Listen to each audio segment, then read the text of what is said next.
Hello mga ka-happy, very special day today po ang ating segment dahil po ang ating pong tutuparin. Wal- Walang iba kundi po ang simpleng hiling ng aking one of the best, one of the pogiest, one of the coolest uncle ever that I have. Ayan po, ay walang iba kundi ang uncle ko po na si Tito Mayo. Next 7! Maraming salamat sa pagkuha mo ng PCA ko at Bayong, pero nga siyang galaw mo dyan. Take 2! para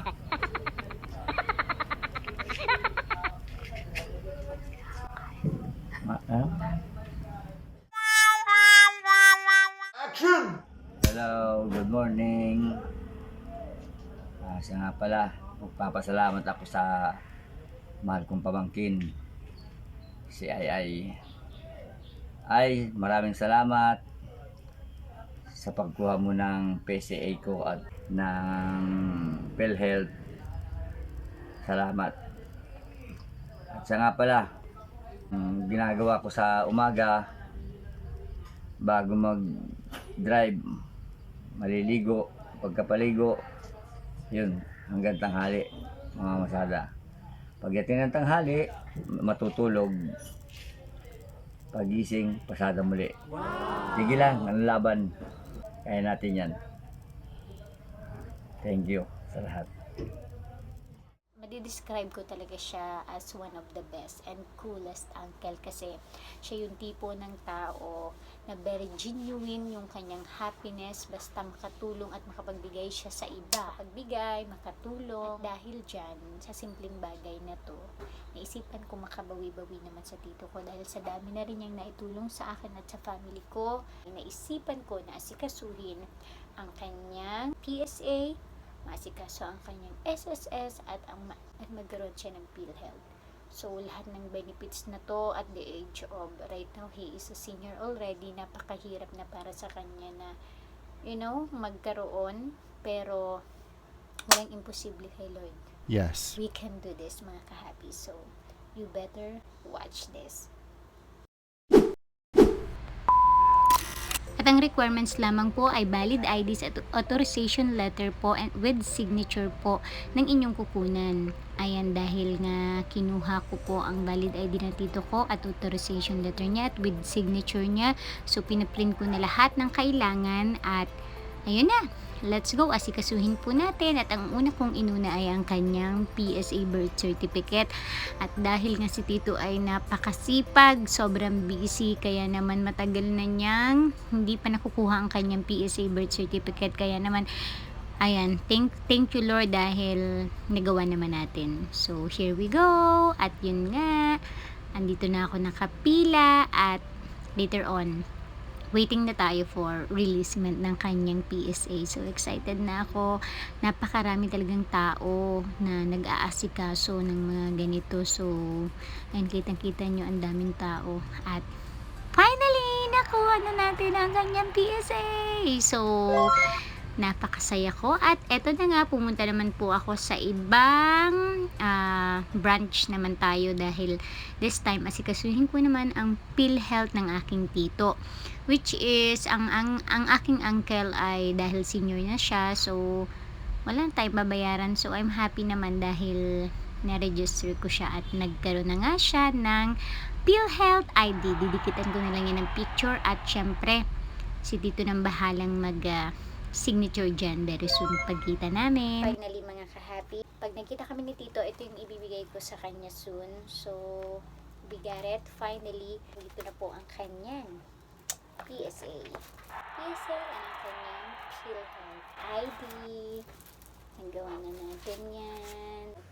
And lahat na po na kanya mga personal Po ng gusto pong mag-asikaso po ng kanilang mga mahal sa buhay, na mga wala pang mga benefits from our government. Ayan po, authorization ID lang po, dapat po ay may valid ID po nila at may authorization letter po na galing sa kanila at PERMA.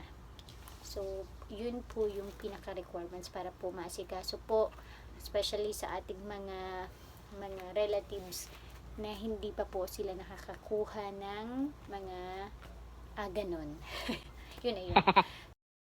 Ay, salamat sa tulong na ginawa mo sa pagkuha mo sa akin ng PhilHealth at PSA. Maraming salamat. Siya nga pala, nagagawa ako ng sasakyan. At sa isang araw, baka preno lang. Sana makapasok ka na sa pinapasukan yung trabaho. Tawag ka lang. At maraming salamat sa tulong na ginawa mo. Thank you sa pagtulong kay nanay. Ito mo gagawa ng sasakyan. I truly salute my uncle because he is one of the most kindest, very hardworking, sobrang napakasipag, and very protective uncle talaga. That's why I always admire him. And he is a jeepney driver for almost 3 decades. O, diba? Kasing edad ko na. Wow! And he is one of the reason why I also love helping people. Kasi growing up, hindi ko talaga makakalimutan yung tinrain niya kami ng ate ko na magbenta ng uling. Sobrang amazing story talaga nun. At maging konduktora sa pinapasada niyang jeep. Oh my God, that's one of the most amazing stories that I've had with Tito Mayong, because he want us to grow to understand what is the real meaning of life. Na kapag hindi ka magsisipag, hindi ka magsisikap, at kung hindi ka mangangarap, you will end your life like this. At sobrang big effect yung ginamit na method ni Tito sa amin, kasi nakita ko talaga how good he is handling every obstacle na napagdadaanan niya. He remained consistent pa rin na masayahin, mapagbigay, palabiro pa rin kahit na napakarami niyang problema. Biggest lesson na natutunan ko sa kanya is how to face a bad day with a good attitude. Yan talaga si Tito. Okay na. Okay na. Lord. Uy! Sit! Nagsarili na pa mo. Bomba! O diba, kahit hirap na siya, kahit paulit-ulit na nasisira ang sinasakyan niya, pero patuloy pa rin siyang lumalaban at hindi sumusuko na maging maayos at bumangon ulit. Yan si Tito, sabi nga niya palagi sa akin, mapapagod pero hindi susuko. Si Tito kasi yung tipo ng tao na masaya na siya makita ka lang yan successful ka. Very family oriented siya at mahal na mahal niya yung kanyang magulang, kanyang mga kapatid, pamilya. Marami na rin siyang tulungan ng ibang tao at talagang napaka maaasahan ni Tito.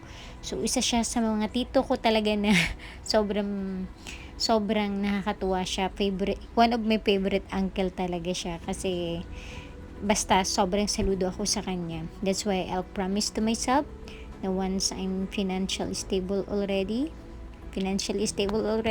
I would never forget all of his good deeds that he have taught me, kasi sobrang deserve niya na maging maayos yung buhay niya, lalo na ngayon na nagkakaedad na si Tito, yung mag-aalaga sa kanya. And I would like to use this as an opportunity to thank Tita CJ for loving, supporting, and taking good care of my uncle. Appreciate po namin yun, Tita, lalo na ako, kasi I saw how you really care kay Tito. Kaya naman happy ako para sa kanya dahil meron na sa kanya totoong nagmamahal talaga.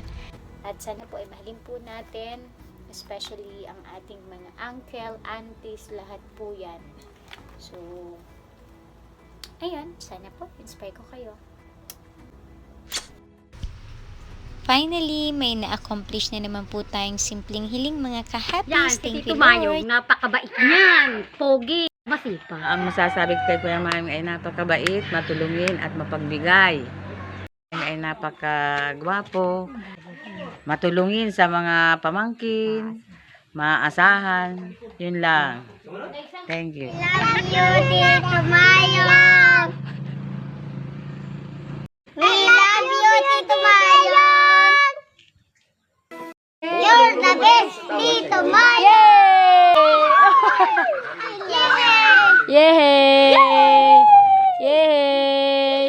Oh, Prince, sabi mo nga.